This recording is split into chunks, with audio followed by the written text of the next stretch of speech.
Hi, this is Shivoso, and I'm flying solo today.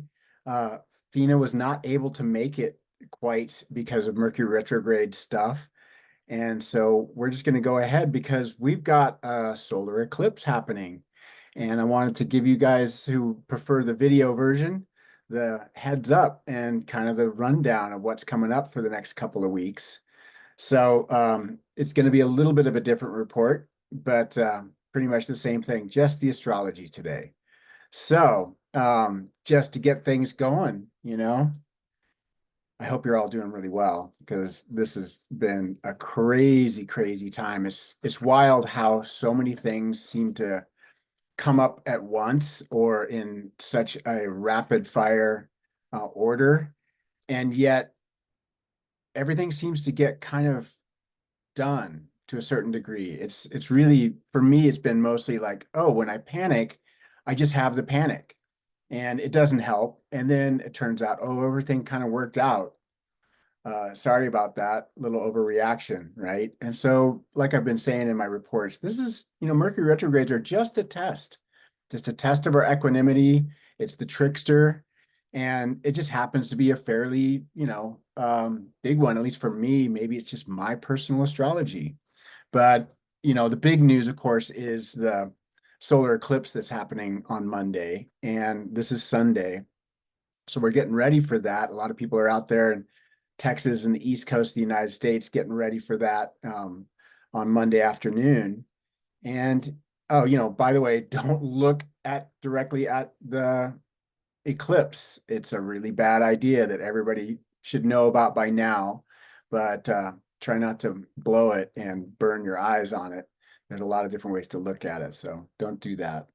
Uh, Still, there's like this sort of, I don't know, meme going around. There's this idea, this kind of exaggeration. Yes, this is a really big deal for sure, but it's not the end of the world. Let's not go too crazy on this. And so you'll see some things that are pretty strident about this um, eclipse. Now, it is a pretty significant eclipse because it's in Aries. So that's a pretty like Marsy ruled sign. That means it's go. It's like, wow, it's get it done. It's be impulsive. It's explosive. It's like get it done. So if eclipses harbor augur change, this augurs some pretty, exciting change, right? And then we've got the Uranus and Jupiter conjunction that they're like within 1 degree of each other in Taurus.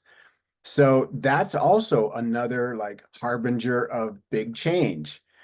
But remember, these things are part of an influence. They're just one influence in a literal universe full of an infinite number of influences. And in the dualistic universe, everything pretty much balances out between the yin and the yang, right? And so, yes, this is a big deal. We can all feel it. We've been feeling it for a long time. A lot of us may be pretty stressed out just because life is super activated right now.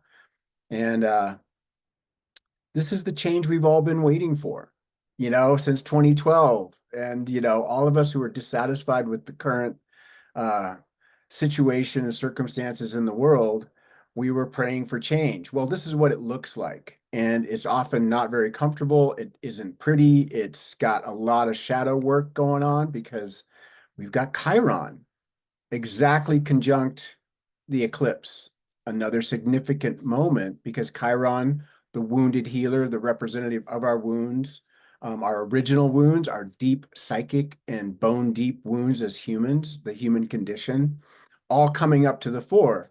And, often when you heal something, you're going to have to cut it open. You're going to have to experience some discomfort. There's a healing process going on that involves like exposing the wound. And, a lot of the world, a lot of the humans are pretty oblivious to our potential as divine human beings. And so they're acting out all of these shadows. And there it is, violence and war and greed and, excess. So this is what it looks like. This is what it looks like to live through the Great Awakening, the apocalypse. And, we happen to have a kind of astrological peak happening here in April. that brings it all pretty in our face, right? So if you're experiencing it in your face, remember things are a constant river of movement. It's always moving, it's always changing. In many ways, we wanted things to change. We want things to change. And in order to get better, sometimes they're going to have to get worse. So, one man's ceiling is another man's floor. What one person spills, another one gathers. So, what's good for one person might not be so great for another. It's all part of that dance. And the astrology is just simply um, a map, a mirror of what's going on down here. It's not causing it. It's not a causal relationship. It's just simply reflecting what we're going through. So we get to map it out a little bit. What's great about the astrology is it's a cycle and it does predictable things because it does it over and over again. So we can kind of look ahead a little bit and see what's coming up. So what else we got going on, right? The eclipse. I hope you've been doing some manifestation work. I hope you're doing your prayers. I hope you've been really leaning into it because there's a lot to do. There's a lot going on. You're being asked to do a lot and a lot trying to show up a lot. We've got this relationship bit to it because of the opposition to Libra over there. Aries is all about the self. It's me, right? What I want, what I'm doing, what I'm doing. But the opposite sign is Libra, and the South Node is over there in Libra, our past, and it's fairly conjunct to this eclipse as well. So we've got our destiny, our nodal axis between the North Node and the South Node, kind of saying, what are you going to do about it? What do you want? Where are you going? What's your soul needing? What are we doing here? So that's why the prayers and manifestation, especially around this new moon, is really important. So you got a little time, you got a few hours, write down some prayers, write down some visions, see what you're actually doing, taking action on moving forward in the big picture, as well as taking care of all this incredible number of little niggly details that seem to be just rocks in the road and you know, kind of obscuring our ability to just enjoy the moment. Um, so yeah, Mercury retrograde, right? Is frenetic, it's reactive, it's anxious, we can get aggressive. We're just impatient because things just don't seem to flow very easily. And yet it all trust, gotta work, it's all gonna work out. It's all seems to be working out. In fact, every Mercury retrograde and every eclipse has come and gone, and we're still here. So let's just all like sit back and enjoy the ride a little bit more if we can. Um, the other thing that's going on is, of course, all the planets are really conjunct or packed into a few signs. They're over there in Aries and Pisces and a couple in Taurus, mostly just all sitting right on top of each other. And what that does is it kind of creates number one, a lot of conjunctions, right? So there's a series and a bunch of conjunctions happening, and conjunctions are blending of different energies, right? Of the different archetypal energies of the planets. So I'll go through them all, as we go along here.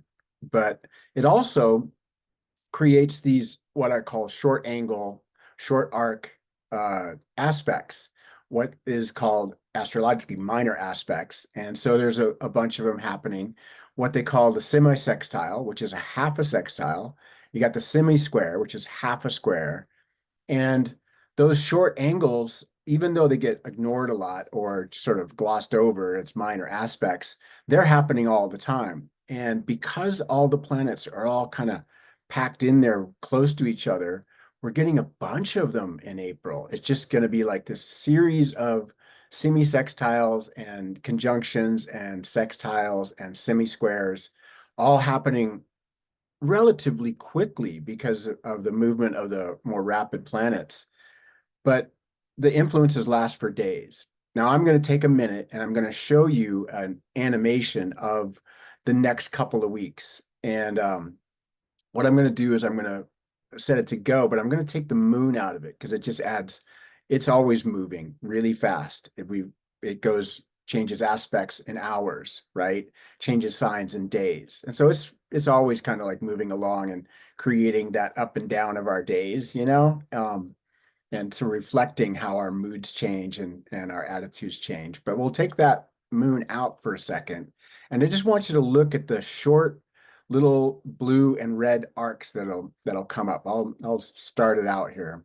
Let me share the screen with you all. Here we go. All right, so there's the screen, and you can see that on April 8th, we've got Chiron, the sun, and the moon all at 19 degrees 24 minutes. This is the eclipse. Here it's 11:20 or so on the West Coast, but we're not going to get to see the eclipse. Those who are seeing the eclipse, it's Mountain Time, Central Time, and Eastern Time. So just make the adjustment accordingly. But anyway, so I added in Lilith over here because that's going to be interesting. Lilith is the unknown, it's the mysterious, it's the dark feminine principle. And so it's really good influence. And there it is, sort of opposing everything. But really what I want to show you is how quickly these aspects will be changing. Get rid of some of this stuff. There we go. All right. And even take the south node off. Watch this. Here's from the 8th on. And look in this area over here. You see these little short blue lines? Those are semisextiles. And the short red lines are semisquares. So semisextiles are kind of like sextiles. In other words, they flow underneath your radar. You don't really notice them working, but they're working. And a semisextile is not quite as beneficial as a sextile because they are working in opposite signs. And signs are often the ones that are next to each other, like Pisces and Aries. They're really different, fire and water. They've got different energies, different archetypal. And so they often can be a little frictiony or kind of a little hard to work with. So semisextiles can be annoying and kind of hard to work with, but they are a smoother blending of those planetary energies. Just happen to be kind of like, oh, you're going to have to work it, right? And the semisquares, the half squares, are the same thing. They're a square, which is always pushing us to make change, pushing us to make choices, kind of working in conflict to resolve things. Well, there is the semi-square, which is working underneath your notice, right? It's not quite so obvious, but it's there as like this irritation, this sort of motivation to move. So we've got a bunch of these going on, and I'm just going to run this for the next 2 weeks, beginning now, and this goes by hour. So it'll move right along hour by hour. Watch this. Semisextiles. Still hanging out, right? There's an oncoming Pluto, Saturn, getting stronger. There's a sextile pops up. These are just still hanging out. Jupiter, Uranus, right? And we're coming around to the full moon, and we still got more going on, right? It's all semisextiles, semisquares, and we finally get to the full moon. So you can run by that again if you're interested, just to see how much that goes. But along with all those semisextiles and the kind of like challenges that will come from those shorter arc aspects, we've got the conjunctions happening. So let's see, let's run through them. Obviously, the big ones, Jupiter, Uranus. That's been coming on for weeks, for months. It's now within 1 degree of orbit, actually peaks out on the 20th, and that is an exact at the 20th. But man, it's been just like giving us this incredible buzz of change, right? I particularly have moved to a new house. I've had other people moving, things changing in their lives, relationships, especially home stuff, because it's all in Taurus.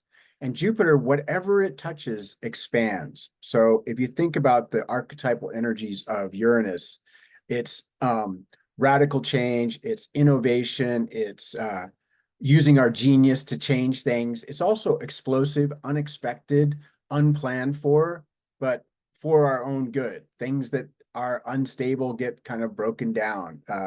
And it's earthquakes. How many earthquakes have we had? Taurus, Earth sign, Uranus, earthquakes. Jupiter, what does Jupiter do? It expands anything that it touches, right?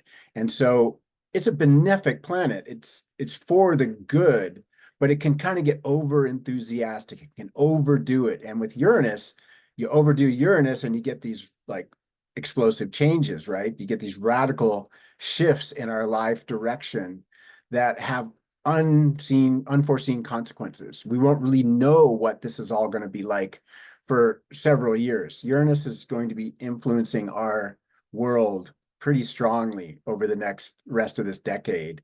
And all the astrologers know it. It's like, oh yeah, here we go. Um, there's going to be a lot of change, and we want change, but damn, it's uncomfortable. It's a lot of hassle. It's a lot of work, and you got to keep dancing, right? So that's the big thing that's happening, big conjunction. We also got Mars conjunct Saturn happening on April 10th.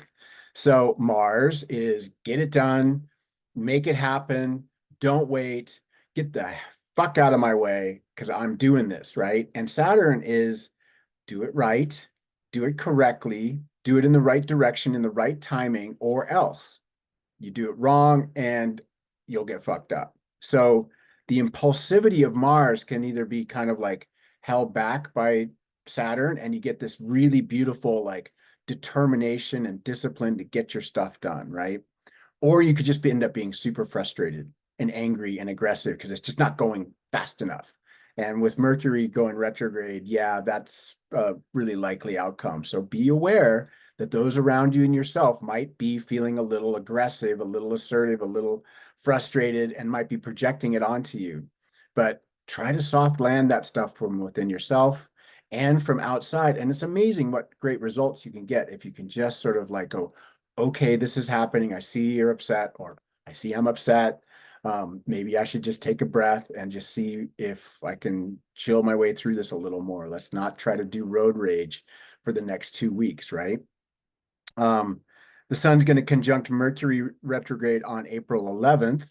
And so, what is retrogrades? It's rethinking, redoing, reviewing, right? And Mercury is our mental, our thoughts, our ideas, our travel, our communications. So, there might be some, and the sun is our self, right? Our ego self, our inner self. And so it might be, oh, we need to rethink some of those things we've been deciding or committing to, or um, signing up for over the next few weeks. We're going to have a little doubt right now because it's retrograde. It's like, huh, let me recheck that.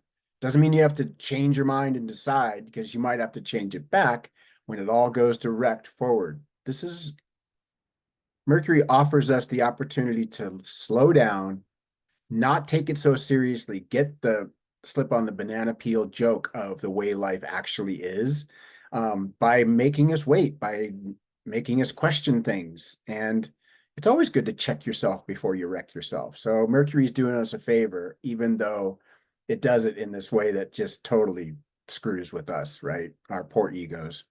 Um, then Mercury retrograde will conjunct Chiron on April 15th. So there's Chiron again, our healer, right? And our wounds, our original wounds. And so since this eclipse is kind of about our original wounds as well and healing them, so this just adds more of that in, just gives us another impetus to rethink what our healing path is, or how we can help others, or how we can help the situation or the circumstances around us, and mostly our own fears and conditioning and wounds that we've carried either generationally or, from our own past, right? Since it's on the North Node, yeah, it's all destiny opposite the South Node, which means, yeah, your past is going to come up to be checked out again. And maybe this is the opportunity we've been waiting for to actually do some of that work to heal ourselves. So it's actually kind of, um, the idea is to possibly think about self-help therapy for doing some corrective things for taking care of ourselves psychically. better in order to be able to handle what's coming up because this stuff doesn't really stop. It's all just like giving us the um, notice. We actually can notice it. It gets in our face. And so it's a long-term thing. It's a lifetime thing. You're gonna have to do your healing work in order to have the kind of life you really want to have. And you can run, but you can't hide. It's gonna catch up with you. And this is an opportunity to like, what would it be like if I decided to let go of my fears and do some therapy or to commit to a healing path, right? Um, then on the 15th, we get the moon square the sun, the first quarter square. So we're halfway away, we're a week away from this eclipse, and we're still reeling and we're still rolling. We're still feeling a lot of that change and kind of like picking up the broken glass from the earthquakes in our lives, right? Um, like I said, this eclipse, it isn't going to be like necessarily today, tomorrow, overnight. It's not necessarily how they work because there's an eclipse season. There's always another eclipse coming. Next series is in September of 2024, but it sets a tone. And a tone is part of many tones going on here. But man, the more you pay attention to it and give it its head and go with the flow instead of against it, the more you will benefit from the energies of change that this eclipse is auguring. You can't fight it. You got to go with it, but you better be leaning in towards what you believe and feel is the best course for you and your environment, right? Um, then on the 19th, we got Mars sextile Jupiter. Mars, get it done, right? Jupiter expanding everything. So it's Jupiter Uranus conjunct. So Mars is going to light that up just before they actually completely conjunct. And that's going to be a really significant time. And now, of course, these aspects have an orb. So even though it peaks on the 19th, it actually hits on the 19th. We're feeling it already. It's already like, wow, I feel a little impatient with all of this. I got to get it done. I'm ready to go. I'm firing up. We'll have a lot of energy and we'll want to use that energy well. If you can't move forward on your dream projects, man, get out and run. Go out and take a walk, go work out, do some yoga, do something to move your body because Mars it'll implode if you don't use it somehow, right? So Mars, Jupiter, Uranus is like, yeah, go out and jump around, dance like crazy, get in a mosh pit, whatever it takes to use that energy up. Otherwise, you're not going to sleep that week. You'll just be like jacked, right? Moving right along. Oh, at the same time on the 19th, the sun enters Taurus. Okay, we're out of Aries. Sun in Aries has all of that Mars stuff, right? It's all kind of like boom. So we get that last little hit of Mars as it hits the Jupiter Uranus, but then the sun goes into Taurus, which is Aries to Taurus is like a big leap from hyper activated, all about me to this Libra ruled earth sign that is much more stoic, much more concerned with the other, much more thinking of the big picture and how we can create beauty and likes to take things easy. So suddenly, like, wow, the fire that's been burning our ass will like get salved a little bit, and we can calm down a little bit, but it's still go time, right? It's like what's really beautiful about Taurus, Sun and Taurus, is it does increase our determination and our ability to stay endurance, to be able to move forward. It's the bull. So it just plows forward, right? And so you want to make sure you're going in the right direction because you'll plow right through the old China shop. Because Taurus doesn't change direction. Once it gets going, it likes to just keep going, right? So every sign has its upside and downside. Obviously, Sun in Aries is get it done. Don't waste a minute. Life is short. Let's do it. And that's true too. But it can also, lead us right into the China shop and then we hit the bull and we're going the wrong direction. And what a mess, right? And you can see some of the messes that haste and fear is creating in the world, right? We all are super aware that this has been a horrific time for a lot of people in the world because there's just too much going in the wrong direction, aggression in the wrong direction. It's like we're not paying attention to the love that's out there and the way to do it. I'm not going to speechify too much. You guys know what I'm talking about. Um, One of the things about change that I did mention in my written report is that, all of this forward change, let's get it done, energy can also has the flip side of a lot of letting go and a lot of endings and a lot of grief. And so, if you're not grieving the way the world is, you're not paying attention. At the same time, that's not to lose hope. That's not to lose momentum. That's not to lose vision of what could be. It's always going to be a mixed bag. And we have to encompass our brokenheartedness about the way humans are, and the way we treat each other. At the same time, that's motivation. Let's treat each other better. And it's not, act locally, right? It's all about how you treat the people next to you and the animals and the bugs and the environment around you that really matter. It's how you manage to be able to live with a broken heart because you're not perpetuating malevolence. You're not perpetuating the suffering in the world, right? You're doing your best to like minimize that and go against the grain. It's like um, pain is inevitable and suffering is kind of a choice. So let's let less suffering happen, right? Finally, moving right along. Yeah, sorry about that. I get off on my little high horse. Um, Sun square Pluto on April 21st. So Sun, our self, our inner self, Pluto, our unconscious, and also our shadow, right? The shadow. It's also kind of like the roto-rooter of the astrological aspects, archetypes. And so it tends to bring things up in order to clean them out. So, it's also power. So what I have noted here is like either powerful power plays, like watch out for power plays, people's egos trying to bowl through and make it happen and manipulate and do all these underhanded sort of, you know, plutonic things. Or it could be powerful passions. Like you could get really fired up for good or for ill. It all depends on your uh, attitude, right? Is it rooted in fear or love? So sometimes our unconscious stuff can be pretty dark and evil, and sometimes it can be incredibly beautiful, right? So Sun square Pluto gives us a choice. Squares are going to motivate us to do something about it, and um, that same energy is going to go into the full moon because the Sun square Pluto um, has the full moon in Scorpio in a couple of days, while the sun is still squarish to Pluto. So the whole full moon is squared to Pluto. It's within orb. And so you're going to have more of that kind of power stuff and unconscious stuff coming up. Yeah, there's no real relief from this right now.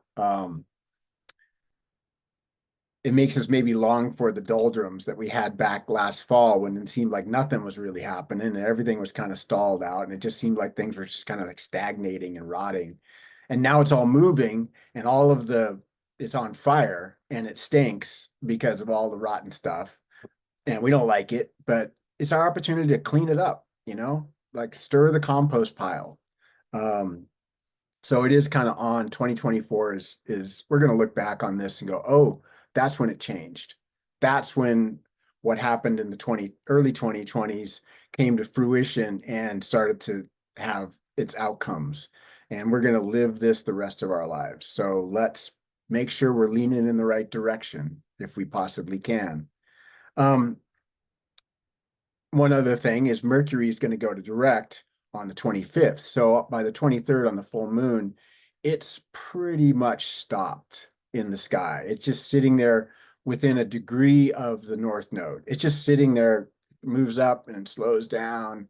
And then on the 25th, it slowly starts to move away from the north node. It's like it gets within less than a minute of arc of degree with the north node. So essentially conjunct the north node of fate, of destiny, of our collective karma, dharma, what we're supposed to be learning in this life, right? And it's going to be our mind, and our minds in this generation, in this time, are really hyperactivated. We believe that our minds are us. And so that Mercury retrograde right up to the North Node gives us an opportunity to kind of look at, are we going in the right direction to the best of our ability to think of, is this what we really want?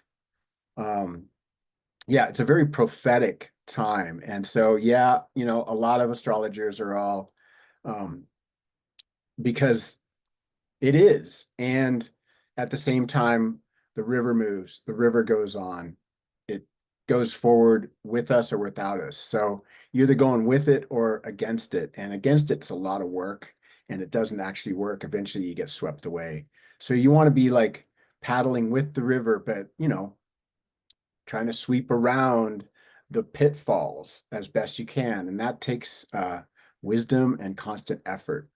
So I just want to encourage you all to kind of take it easy on yourselves. Neptune is all in the mix there. And when you look at that uh, chart that I showed you, you'll see that, they're all kind of on top of each other. And Neptune's poised to change signs in the next couple of years here.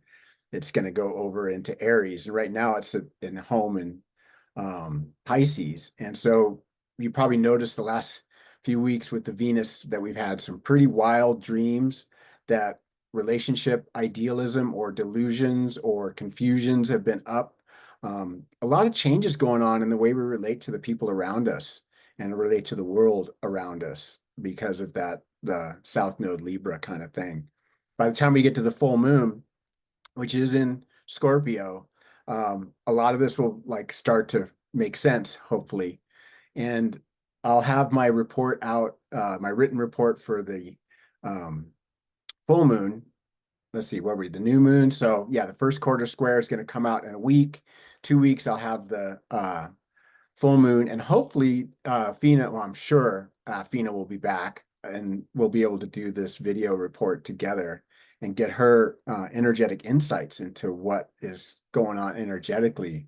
Um, yeah, it's been pretty epic for all of us, and I'm not surprised that she wasn't able to quite get it together for just this one. She's been doing her work though, and so uh, all in good time for sure. We'll see. Maybe we'll get a in the comments below. There might be a written report from her, or we'll get a supplemental video report from her. We'll see what we can pull off. But anyway, I'm sending you guys a lot of love, and thanks for listening. I'll see you. You'll see me in a week, um, and you'll see my face in 2 weeks. So have a great eclipse. Don't look at it, but pray about it, think about it, feel it, and get out there and do the good works. All right, sending you love.